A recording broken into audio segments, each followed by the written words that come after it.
कहते हैं बारिश का मौसम बड़ा ही सुहाना होता है। हर तरफ हरियाली और गीली मिट्टी की वो दिल को खुश कर देने वाली एक खुशबू। हर चीज की खूबसूरती मानो दोगुनी हो जाती है। आप कहीं भी जाओ, लगता है जैसे बारिश आपका पीछा ही कर रही हो। पर अगर आपका पीछा बारिश के अलावा कोई और भी कर रहा हो तो? ये कहानी 24 साल के वरुण की है। वरुण दिल्ली से मुंबई अपनी जॉब के सिलसिले में आया था। हालांकि उसे मुंबई की फास्ट लाइफ कुछ खास पसंद नहीं थी, पर वो अपने काम के लिए बहुत पैशनेट था। अपने करियर को एक नई सीढ़ी पर ले जाने के लिए वो कुछ समय के लिए मुंबई आया था। वरुण अक्सर अपने ऑफिस से लेट निकलता था, कभी कभी तो इतना लेट कि वो ऑफिस से निकलने वाला आखिरी इंसान होता था। ऐसी ही एक रात वरुण को ऑफिस में बैठे बैठे रात के 11 बज गए थे। वो अपना सामान पैक करके बिल्डिंग से बाहर निकला तो उसने देखा कि बहुत ही घमासान बारिश हो रही है। अब ना ही वरुण को कोई ऑटो रिक्शा मिल रहा था और ना ही कोई कैब। वो बस एक कोने में खड़ा बारिश से बचने की कोशिश कर रहा था। तभी अचानक से वरुण के सर पर बूंदें पड़ना बंद हो गईं। उसने सर उठाकर देखा तो उसके सर पर एक छाता था और वो छाता लिए उसके साथ ही एक आदमी खड़ा हुआ था। वरुण ने मुस्कुराकर उस आदमी को थैंक यू कहा, पर उस आदमी ने कुछ जवाब नहीं दिया। वो बस चुपचाप खड़ा रहा। वरुण ने फिर से उस आदमी से बात करने की कोशिश की। वरुण ने कहा, आपका बहुत बहुत शुक्रिया, आपके जैसे लोग बहुत ही कम मिलते हैं। इस पर उस आदमी ने कुछ सेकंड्स बाद अपनी चुप्पी तोड़ी और कहा, मेरा क्या है, मैं तो एक फकीर हूँ। कल किसी और को मिला था, आज तुम्हें मिला हूँ और कल किसी और को मिलूंगा। वरुण को उस आदमी की बात थोड़ी अजीब लगी। उसे लगा कि शायद वो आदमी नशे में है। वरुण तुरंत उसके छाते से निकलकर रोड पर चलने लगा, इस उम्मीद में कि शायद आगे उसे ऑटो मिल जाएगा। पर बारिश थी कि रुकने का नाम ही नहीं ले रही थी। बारिश में चलते चलते वरुण के पैर जैसे ही जमीन पर पड़ रहे थे तो एक आवाज आ रही थी, छपा। पर कुछ दूर चलते ही वरुण ने नोटिस किया कि वो आवाज अब 2 बार आने लगी थी। मतलब उसके कदमों की आवाज के अलावा एक और कदमों की आवाज, मानो कोई उसके पीछे पीछे ही चल रहा हो। वरुण ने मुड़कर पीछे देखा तो उसके पीछे कोई भी नहीं था। वरुण के लिए ये पूरा शहर ही नया था। उसे रास्तों का इतना अंदाजा नहीं था, पर क्योंकि उसका घर ऑफिस के पास ही था तो वो जैसे तैसे पैदल ही अपने घर पहुंच गया। उस रात वरुण का रूममेट भी फ्लैट पर नहीं था। कुछ दिनों के लिए वो अपने घर गया था। वरुण अक्सर ऑफिस से आकर ही सो जाता था, पर आज का दिन कुछ अलग था। बिस्तर पर लेटा हुआ वरुण सोने की जितनी भी कोशिश करता, उसे नींद आने का नाम ही नहीं ले रही थी। उसका फ्लैट बिल्डिंग के 6th फ्लोर पर था और बाहर चल रही तेज हवा और बारिश से उसके कमरे में लगी खिड़की जोर जोर से बज रही थी।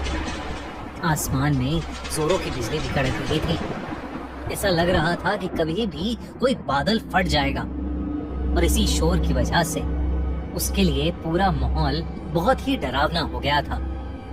वरुण की सोने की नाकाम कोशिशों के बाद वो किचन से पानी लेने के लिए उठा, पर जैसे ही वरुण ने अपने पैर कमरे के फर्श पर रखे वो चौंक गया, क्योंकि वरुण के कमरे का फर्श गीला था। उसने उठकर ध्यान से देखा तो उसे पता चला कि कमरे की खिड़की थोड़ी खुली होने की वजह से पानी कमरे के अंदर आ गया था। वरुण तेजी से उस खिड़की को बंद करने गया और जैसे ही उसने खिड़की बंद की, खिड़की के कांच पर उसे एक हाथ दिखाई दिया। उस हाथ को देखकर वरुण की चीख निकल गई। 6th फ्लोर की खिड़की पर किसी का हाथ कैसे आ सकता था? वरुण डर के मारे अपने बिस्तर पर वापस चढ़ गया और उसकी आंखों के सामने वो हाथ वहां से गायब हो गया। वरुण को अब कुछ समझ नहीं आ रहा था। इससे पहले कि वो कुछ कर पाता, अचानक से फ्लैट की लाइट ही चली गई। वरुण ने अपने मुंबई के एक दोस्त को कॉल लगाने के लिए अपना फोन उठाया तो उसने देखा कि फोन को चार्जिंग पर लगाने के बावजूद उसका पूरा फोन डिस्चार्ज था, उसमें बैटरी ही नहीं थी। ये देखकर वरुण की हालत अब और खराब होने लगी थी। तभी उसे किचन से एक जोर से कांच टूटने की आवाज आई। वरुण उठकर किचन में गया तो किचन के फर्श पर एक कांच की टूटी हुई बोतल पड़ी हुई थी। नजर घुमाकर देखने पर वरुण को किचन में एक काली बिल्ली दिखी। वरुण को लगा कि शायद वो बोतल उसी बिल्ली की वजह से टूटी थी। वरुण की जान में जान आई। उसने खुद को समझाया कि इतनी तेज बारिश की रात में अकेले होने की वजह से वरुण को अजीब चीजें दिखाई दे रही हैं। उसने खुद को संभाला और किचन का कांच साफ करके अपने कमरे में वापस जाने लगा। पर वो नहीं जानता था कि उसके साथ अब क्या होने वाला था। जैसे ही वरुण अपने कमरे में वापस पहुंचा, उसकी रूह उसके शरीर से बाहर आ गई। उसके कमरे के कोने में वही आदमी खड़ा था जो उसे ऑफिस के नीचे छाते के साथ मिला था। वो आदमी बस वहां चुपचाप खड़ा हुआ था और उसके पूरे शरीर से पानी बह रहा था। बिजली कड़कने पर वरुण को उस आदमी का पूरा शरीर दिखा। उसकी चमड़ी पूरी तरह से नीली पड़ी थी। वरुण उसे देखकर सुन पड़ गया था। उसके मुंह से आवाज ही नहीं निकल रही थी।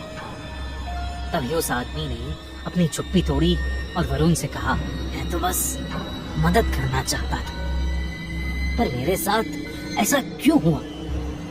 वरुण को कुछ भी समझ नहीं आ रहा था। इससे पहले कि वो कुछ बोलता, बहुत जोर से बिजली कड़की और वो आदमी अचानक से वरुण के बहुत करीब आ गया। उसका चेहरा बेहद डरावना था।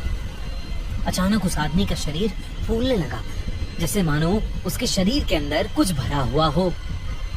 तभी एकदम से वरुण के कमरे में पानी भरने लगा। चारों तरफ पानी ही पानी था। इससे पहले कि वरुण कुछ कर पाता, वो पानी में डूबने लगा।